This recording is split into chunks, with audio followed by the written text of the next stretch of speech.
بسم اللہ الرحمن الرحیم۔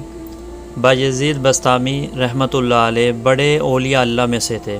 ان کا انتقال ہوا تو کسی نے خواب میں ان کو دیکھ کر پوچھا کہ حضرت اللہ تعالیٰ نے آپ کے ساتھ کیا معاملہ فرمایا؟ تو جواب دیا کہ جب پیشی ہوئی تو اللہ تعالیٰ نے پوچھا کہ بایزید میرے لیے کیا لائے ہو؟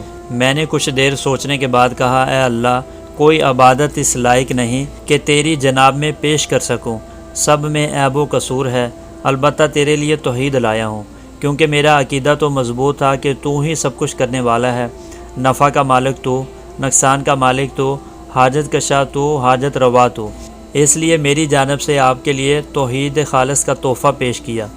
فرماتے ہیں کہ اللہ تعالیٰ نے فرمایا، اچھا توحید لائے ہو، ذرا وہ دودھ کی رات والا قصہ یاد کرو، کیا یاد نہیں تم نے کہا تھا کہ دودھ نے پیٹ میں درد کر دیا تو میں نے لا علمی زہر کی؟ تو اللہ تعالیٰ نے خود یاد دہانی فرمائی اور کہا، ایک رات تم نے دودھ پیا تھا، پھر تمہارے پیٹ میں درد ہو گیا تو تم نے کہا تھا کہ دودھ نے پیٹ میں درد پیدا کر دیا، بتاؤ درد میں پیدا کرتا ہوں یا دودھ پیدا کرتا ہے؟ کیا یہی تمہاری توحید ہے جس کو تم میرے دربار میں پیش کرنا چاہتے ہو؟ اس میں تو شرک کی آمیزش ہے۔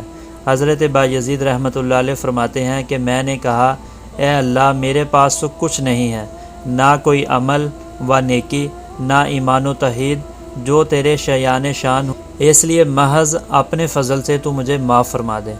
تو دوستو، ہمیں ایک بات یاد رکھنی چاہیے کہ ہم اللہ تعالیٰ کے محتاج ہیں، ہماری عبادتیں ہمارے کام نہیں آئیں گے، ہماری بخشش اور ہماری نجات صرف اور صرف اللہ تعالیٰ کے فضل سے ہوگی، اور ہمیں اللہ تعالیٰ کی رحمت مانگتے رہنا چاہیے اور اللہ تعالیٰ کا فضل ہر وقت مانگتے رہنا چاہیے۔ دوستو، ہمارے چینل کو سبسکرائب کر لیں اور بیل آئیکن کے بٹن کو پریس کر لیں تاکہ ہر انفارمیٹیو ویڈیو سب سے پہلے آپ کو مل سکے۔